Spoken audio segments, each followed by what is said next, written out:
Welcome to Top 5, a show where we count things down from number 5 all the way to number 1. This week on the show for the spooky season, we have Top 5 Monsters in Comics. Top 5 Monsters in Comics.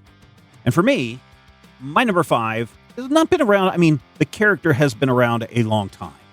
But what different writers and artists do with that character can change the monster from something that is, somewhat friendly, big, lovable hunk to, oh no, this is a scary, scary thing.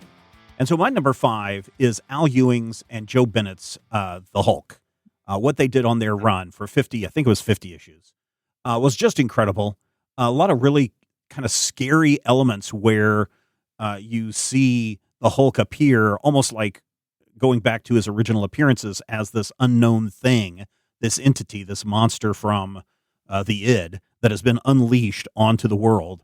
And I think that's terrifying. So my number 5 this week is the Hulk. Rodrigo, what do you have for your number 5?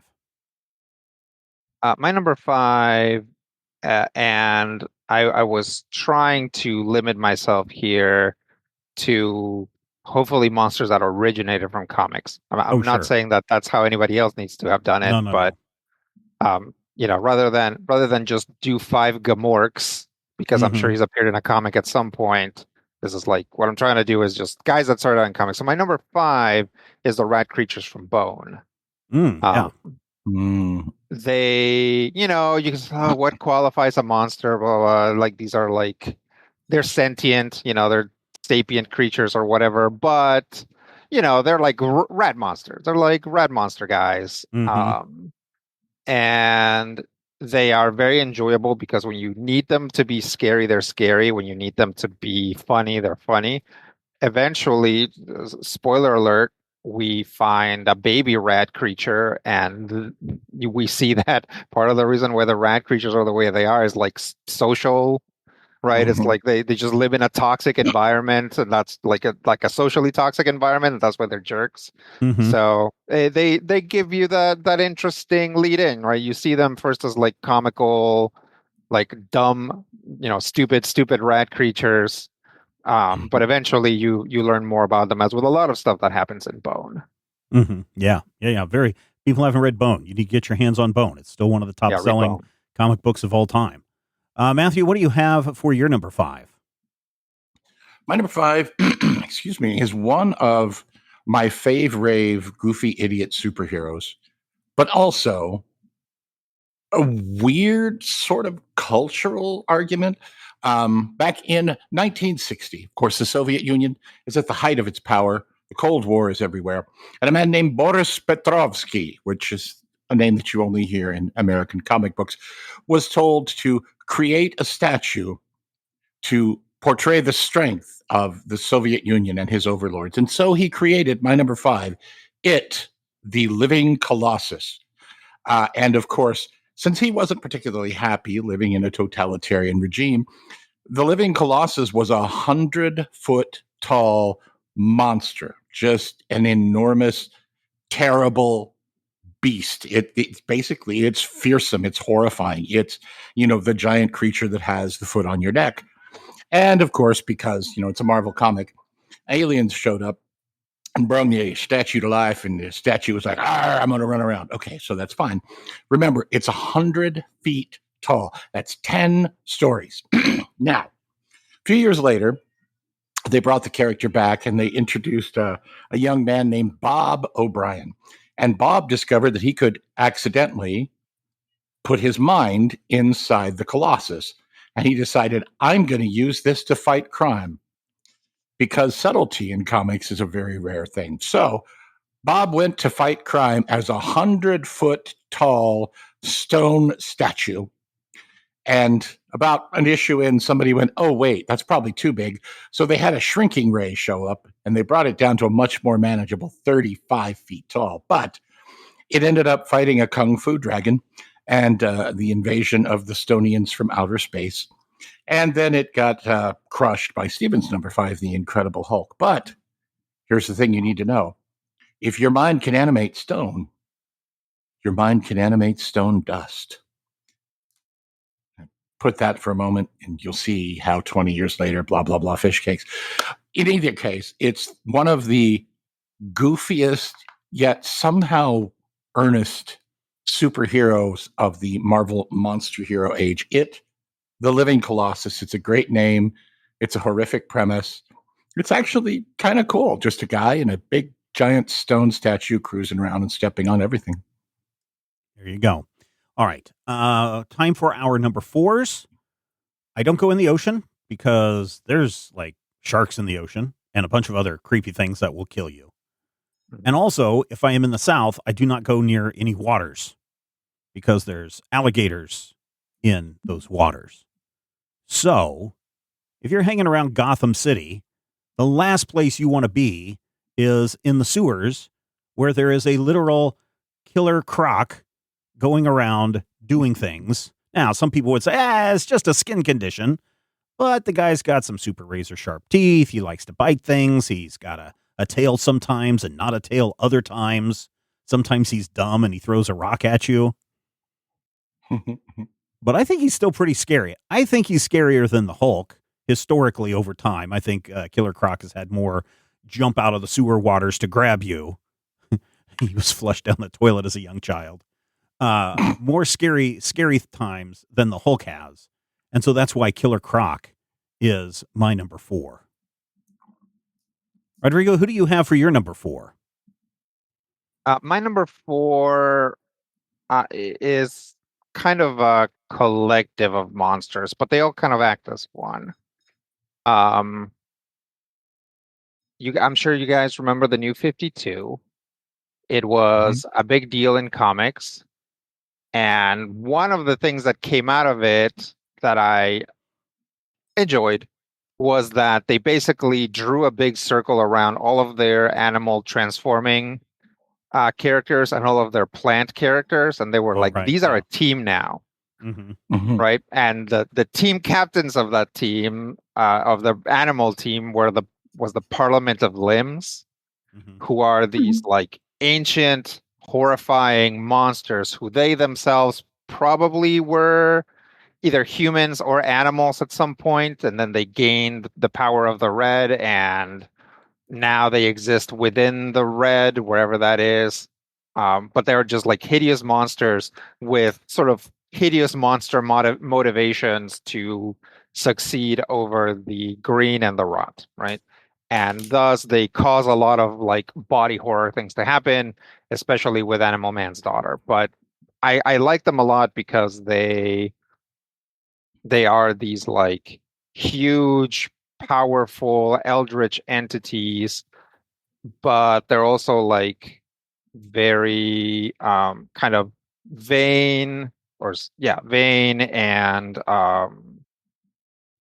they're very like kind of sure of their own power, and in the end they kind of get screwed over because of that too. They're like fun antagonists. So I enjoyed the I don't know 20 issues in which they showed up between like Animal Man and Swamp Thing. Yeah. Very cool. Matthew, who do you have as your number 4 monster in comics?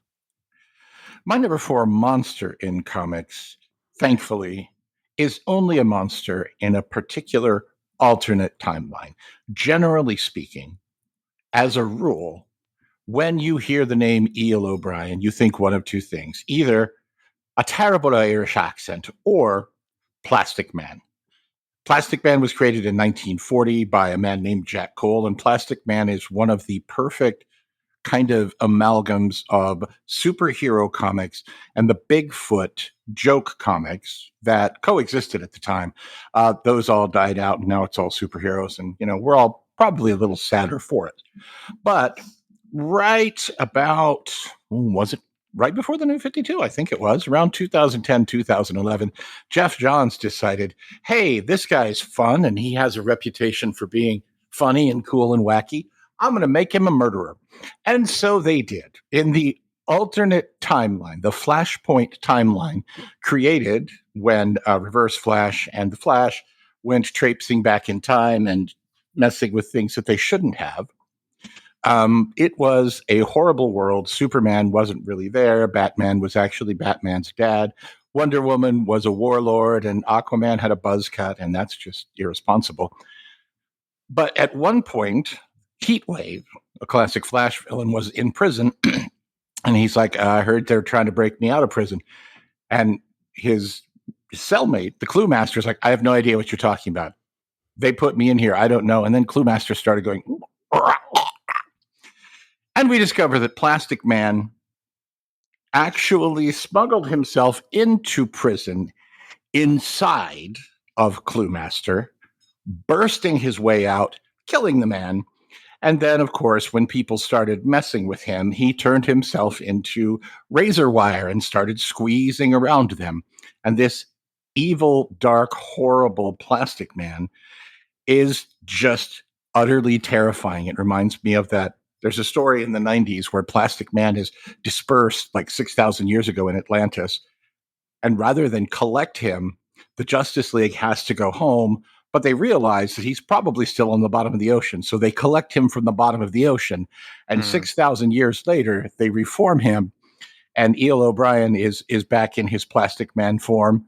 And you're just like, this man has not been human for a very long time. And we're very lucky that he is a fun, lighthearted individual, because he could murder you in ways that, honestly, only a psychopath and or Jeff Johns would come up with. And I feel like that's why the Flashpoint Plastic Man is one of the most memorable, horrible monsters in the history of comics for me.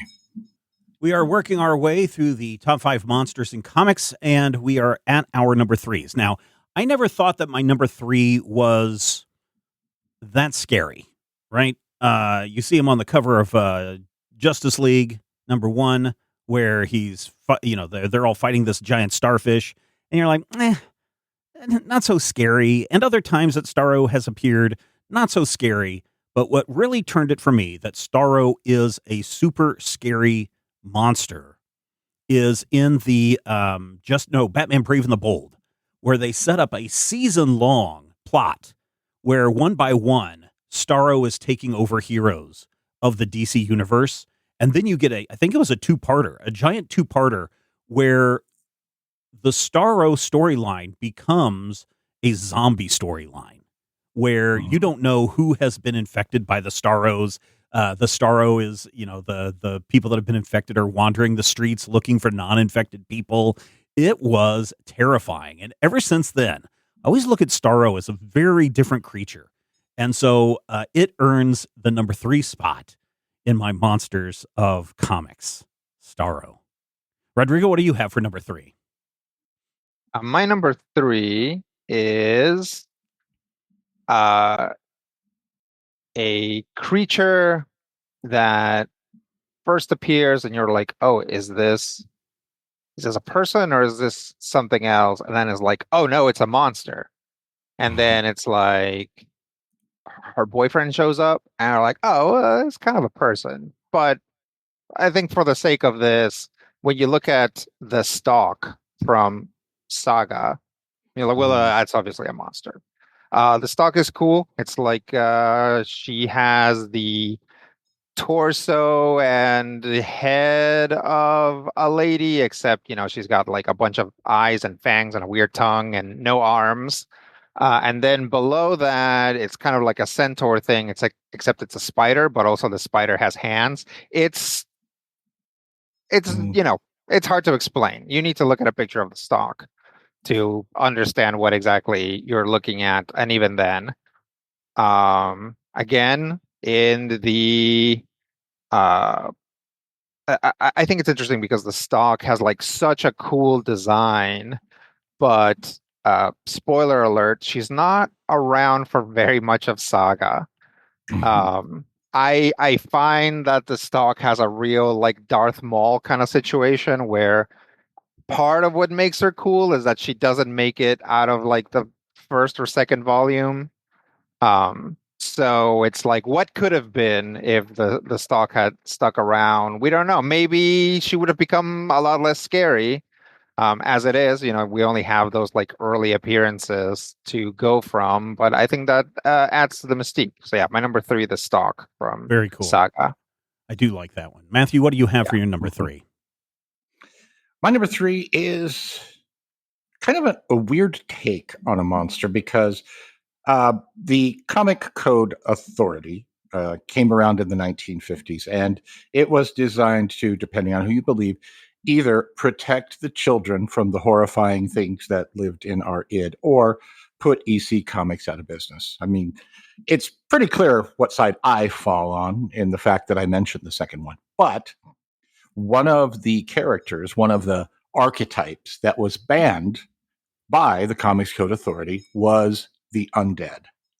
And so when Marvel Comics started, actually toying really heavily with the monster hero archetype around 1971, 72, it was only a matter of time before, you had your Frankensteins, and you had your My Number One guy, you had your Tomb of Dracula, but they also debuted Tales of the Zombie. And Tales of the Zombie, you might think, oh, well, this is something weird, or you're going for a whole George Romero thing. In fact, Tales of the Zombie is a story of a man named Simon. Simon Garth was a terrible, terrible human being, and he literally died because of his mistreatment of, God help us, his servants. His gardener stabbed him in the heart for years of maltreatment and then raised him as a zombie to get a little bit extra.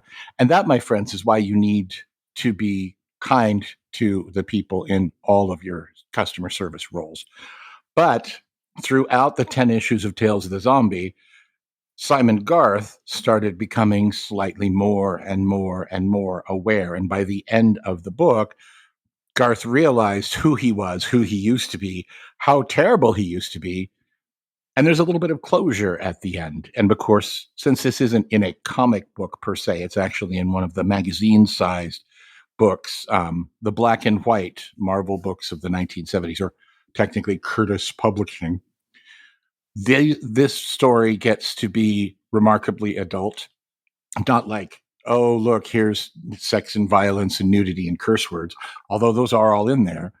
It becomes a story of a man realizing, hey, I was a terrible person. I'm not saying I deserved to die, but I'm also not saying that I didn't.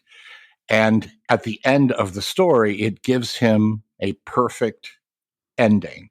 And of course, that means that 15 years later, somebody brought him back and we forgot all that. But if you read just those original 10 issues, and there's one story that kind of slots in there that was a couple of years later of the zombie, Simon Garth, you will actually find a really moving, remarkably deep, especially for the comics of the era, story of a man coming to terms with his own fallacies and his own probably mortality, because, he's dead. And then, of course, there's also Burma Smash. So that's kind of neat. Very, very cool. All right. We are into our number 2s. My number 2 is probably, realistically, the only human on the list. Also happens to be the smartest person in the DC universe that we know of. And I think that is something that kind of makes Lex Luthor a monster. He is so smart that he has no regard for his other fellow humans or anyone else, just anyone in particular.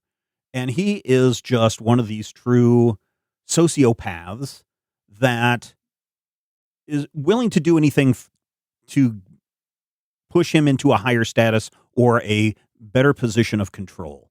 And we talk about 52. We talk about things that have happened in the DC universe. And 52 is one of those places where we see Lex Luthor, I think, at maybe one of his most monstrous, where he invents a serum, a formula, a pill, injection that will give everybody superpowers.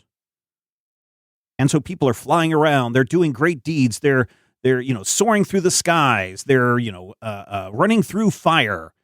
And then Lex Luthor just decides, yeah, I'm going to flip a switch and turn all those powers off. And he stands at the window as people plummet from the skies and die on the ground. Just because he can. Because he's Lex Luthor. And I think that is truly scary and truly monstrous. And so Lex Luthor earns that number 2 spot as my number 2 monster in comics. Rodrigo, what about you? Let's see. My number 2 is a character that I think about all the time. Um, I enjoy narrator characters. I enjoy unreliable narrators. And I enjoy boisterous characters or characters that speak with an affect. And for me, the Cage Demon Wolf is kind of pretty much everything I want out of a belt, out of an accessory. Um, the Cage Demon Wolf is from Empowered. At some point early on, he's like this unstoppable energy being, gets trapped in a, let's call it a belt. But it is empowered, so you can read whatever you want into that. And then nobody does anything with him, so he just hangs out in Empowered's like apartment, like he's just like on our coffee table the majority of the time. Frequently addresses the audience, often acts as a mentor character, sometimes as an id, tempting them to do bad things, but like very often he just like points out when they're being hypocritical because all the characters are like 19, right? So Yeah. at least the majority of the characters that tend to interact with the demon wolf. So it's just such a good character. I like, this is probably gonna sound rude, but I already prefaced it. So like sometimes I'm like, man, the Cage Demon Wolf is like too good for Empowered as a comic. But it's actually, that's not true. Empowered is deceptively good when it's good. So yeah, no, you deserve it, Empowered. I immediately retract my statement, but the Cage Demon Wolf definitely is one of my favorite monsters in comics. Yeah. Good fun series. Matthew, who do you have for your number 2? My number 2 is a sentimental favorite of mine, at a particularly wonderful era of comics. I happened to hit comic collecting and reading comics about 1979, 1980, depending on, how you count it.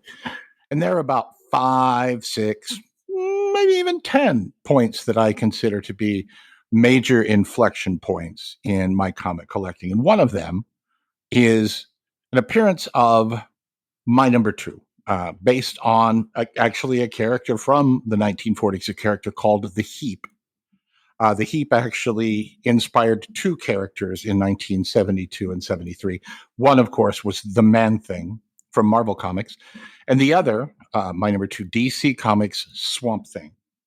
And you may say, Swamp Thing, is he really a monster? I mean, Alec Holland was this nice guy. He was just a nice little nebbishy guy. There was a terrible explosion. It doused him with this plant fluid, and it turned him into a plant creature. And all he really wanted was to get back to normal, to turn himself human again. And then in 1982 comes the anatomy lesson. And in the anatomy lesson, Jason Woodrue, the Floronic Man, is hired by an old man named Sunderland, who believes that being an oligarch makes him untouchable. And so he hires them to shoot Swamp Thing in the head and dissect his body. And throughout the issue, it's all told from Woodrue's point of view. And about halfway through the issue, Woodrue is like, oh, he thinks he's smart, but he's actually just shrewd. And if he were smart, he'd know that you can't kill a plant by shooting it in the head. And then, of course, we find that Swamp Thing is up and walking. And Woodrue thinks if he's read my notes, he'll know that everything he thought isn't true. He is not Alec Holland. He will never be Alec Holland. He never was Alec Holland. And for the rest of the issue, Swamp Thing is more terrifying than any EC comic you've ever read. He's more horrifying than actual killer monsters. And you still feel for him. It is justified. And it's actually a brilliant story where you're kind of like, he just killed an old man on panel, and I still feel like he's the hero of the piece. But at that moment, Swamp Thing realized he is, in fact, a monster. And from that point forth, lived his life as a monster. And that is what really was the turning point and made the character just an amazing chunk of the Bronze Age and I guess the modern age. But you know what they say on the USA Network? If you see Swamp Thing, say Swamp Thing. Can I ask you guys something real quick? Sure. What's up? You know how we're often like having a discussion about the idea that like Bruce Wayne is the mask and Batman's the real guy, and whether that's good or bad, or where some. Do you guys prefer Swamp Thing is actually a collection of plants that got like imprinted with a brain, or do you actually like Swamp Thing is like a guy that got transformed into a plant monster? See, for me, and I think it's because I have such an emotional attachment to the story that comes after the anatomy lesson where he falls in love with Abby and they realize, oh my gosh, he's not human, but you are. And oh, can we even be in love? What is this? This is crazy. And just that whole, it's like a 30 issue story where they finally come to terms with it. They get quote unquote married. They decide that they're bonded forever. They decide, hey, we're going to have a child. And all of these crazy things are happening all around them, but everything is fine as long as they're hanging out together. There's just something about that love story that makes me love Monster Swamp Thing, knowing he's not Alec Holland a little bit more than the real deal back in the day. I think I like the idea of a bunch of collected plants being imprinted upon by the mind, body, spirit of Alec Holland, because I think that makes us look at life a little bit different. And what does it mean to be alive? What does it mean to be human? And so we can paint a different picture on that. Plus, it's creepier, right? It's something that we don't think about. We look at algae and we think, oh, that's just a bunch of little microorganisms that have collected and generate themselves off of light and smaller bacteria and organisms. But it's quite a different thing to look at a pool of algae or swamp gunk and go, God, I sure hope I don't catch on fire and fall into that, because that stuff could turn into something sentient and alive. Well, we're still, you're gonna die, right? Yeah. But then something else is going to take your place. And I think that just that thought of this sentient something kind of creeps me out in the same way the Blob movie creeps me out. And so I like that idea that it's not really a person who's been horribly disfigured and he's just got, stuff growing on him. It's literally, the man doesn't exist. It is just a collection of plants. Yeah. It's actually, from a body horror perspective, for me, it's worse because his mind, or something that believes that is his mind, is like now in all of these, blah. Basically, it's a copy. He's living on. Yeah. It's just, Which one do you like, Rodrigo? I'm with you guys. There is like Swamp Thing, kind of vibrates in between like the dark monster stuff and superheroes, right? Very often he's just hanging out with Superman.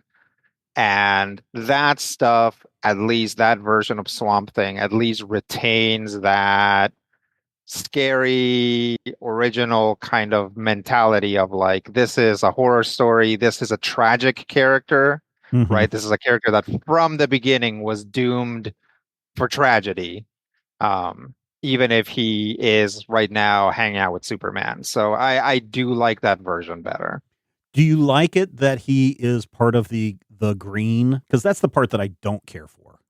Yeah, I was okay with it. Like, by now, the X-Men had broken my heart so many times by the time the New 52 came out, and other comics as well, that I was like, okay, let me just meet these comics where they're at. And there's like two, I find, kind of easy things that comics do, and like a lot of other media, but comics in particular, because of how they work, is either they fill holes or they draw circles, right? So filling a hole as being like, well, there are green lanterns, so there must be blue and yellow and purple lanterns too, right? That's like that expansion by just like the easiest logical idea of it. And then the other one is like, yeah, what if all of the magic superheroes, they all like got whisked away to do something, right? And then you have this reason for superheroes that are kind of disparate to get along and do stuff. So the red and the green I enjoyed because there wasn't necessarily a lot of reasons for like Poison Ivy and Swamp Thing to be on the same team, but Mm-hmm. it suddenly becomes very obvious that it's like, yeah, obviously these two characters could interact and do stuff, right? And same thing with like Beast Boy, Animal Man, Vixen, everybody on the other side. So I was okay with it because, first you take that step back and be like, okay, regardless of how I feel about these characters, let's see what these comics are trying to do. And I did enjoy that whole deal with the red, the black, and or the rod and the green. So Yeah. Cool. We have reached our number one monster in comics on this week's top 5. Thank you, everybody, for joining us and being a part of that. You want to see more top 5 episodes? Be a hero. Don't be a monster. Be a hero. And join us over at patreon.com/major spoilers. That's where you want to go. Bunch of extra stuff, bunch of bonus stuff, bunch of stuff that you're going to want to check out if you like top 5. For my number one this week, we had some scheduling things that got thrown off. So this is in no way in relation to this week's Major Spoilers podcast.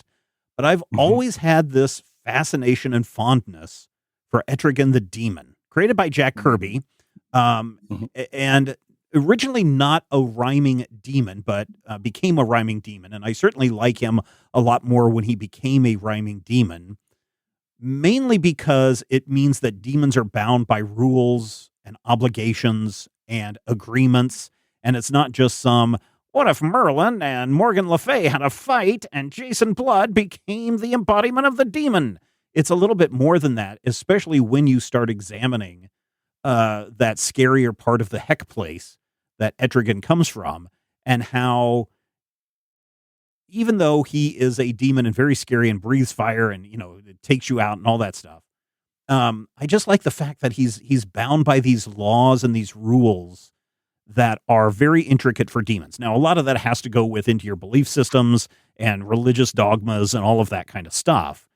But I just find that fascinating. And even though I'm not a big religious person, anytime you've got a demon or anytime you've got some kind of evil incarnation, those things always get me going, just because I'm like, ooh, what kind of spooky things are they going to do with this?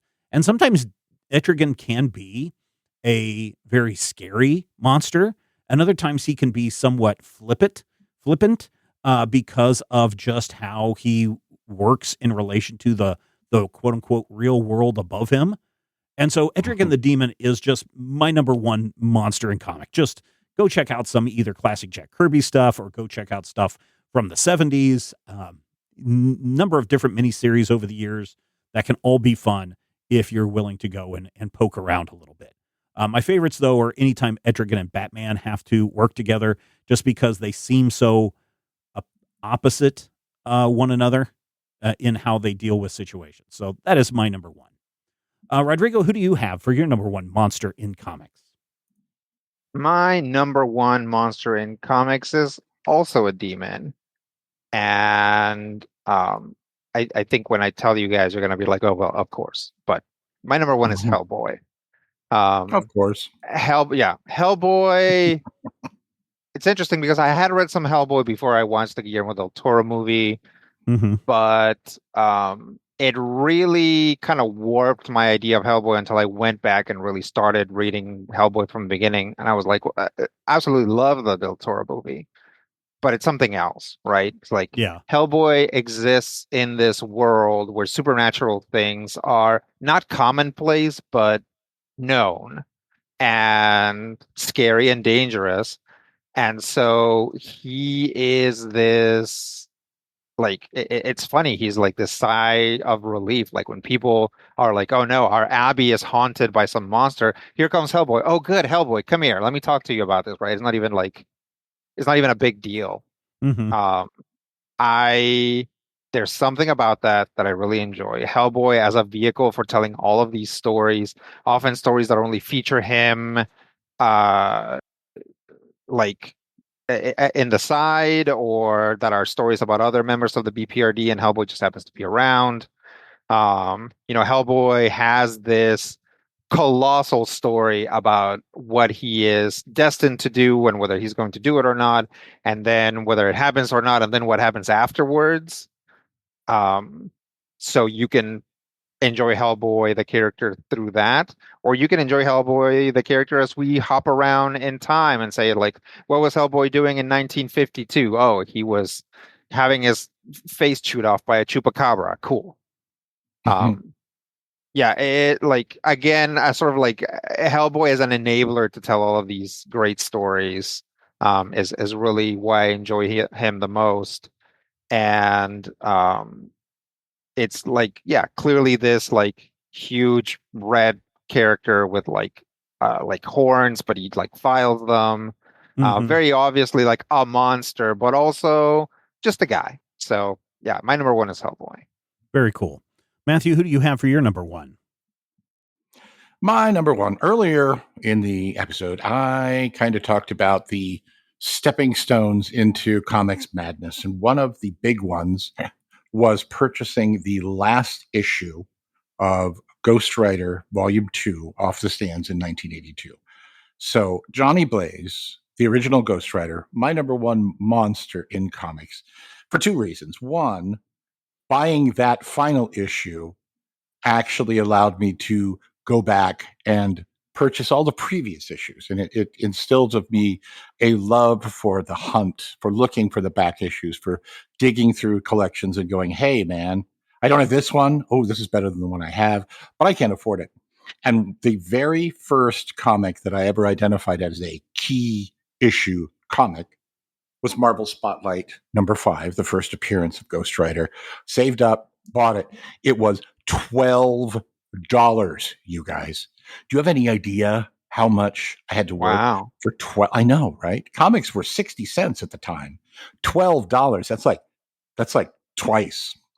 But the original Ghost Rider as a monster hero, if you go back and read that first story, is kind of terrifying because Johnny Blaze loses his mom, loses his dad, loses his basically family, everyone, and is adopted by a man named Crash, who his dad used to work for. And Crash becomes his adoptive father. Crash comes down with terminal cancer. Johnny says, there's got to be something I can do. I know. I'll sell my soul to the literal devil. And I know that people talk about, it's Zarathos. Oh, there's a history of spirits of vengeance. Technically, it's not. No, in 1972, it was the capital D gosh darn devil from HE double hockey sticks. And Satan himself came down and said to Johnny, I will make sure that your dad does not die from the cancer. And Johnny says, okay.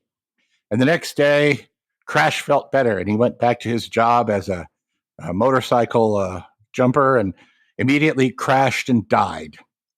And Johnny went, what the heck, the devil? And the devil is like, I didn't say he wouldn't die. I just said he wouldn't die from cancer. And now you work for me. And every time it gets dark, you turn into a flaming-headed tattoo of vengeance. And it is just utterly demoralizing. It's literally an idiot kid selling his soul to Satan and then realizing he got hosed and being forced to just live with this curse now. Bye. It's just horrifying. And it really is I think it's the book that cemented Marvel's monster hero phase. Lasted, almost into 82, 83 before the last gasps of it finally died. Almost as long as their Kung Fu craze, which was 10 years longer than the actual Kung Fu craze. And of course, the Blaxploitation comics, which the movies were about a 4-year period, and Luke Cage had a 10 or 12-year run. But none of that has anything to do with my number one monster in comics, the Flaming Skeleton. And there's nothing more terrifying when his clothes get ripped and you realize there's nothing under there but skeleton and flame.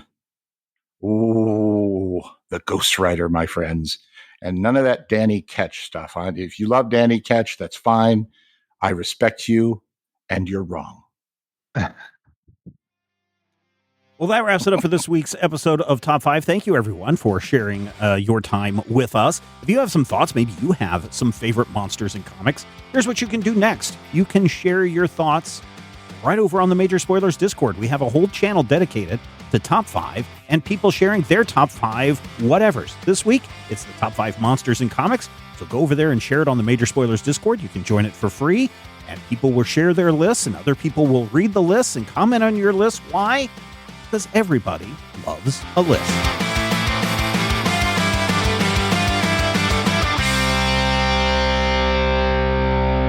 This podcast is copyright 2025 by Major Spoilers Entertainment, LLC.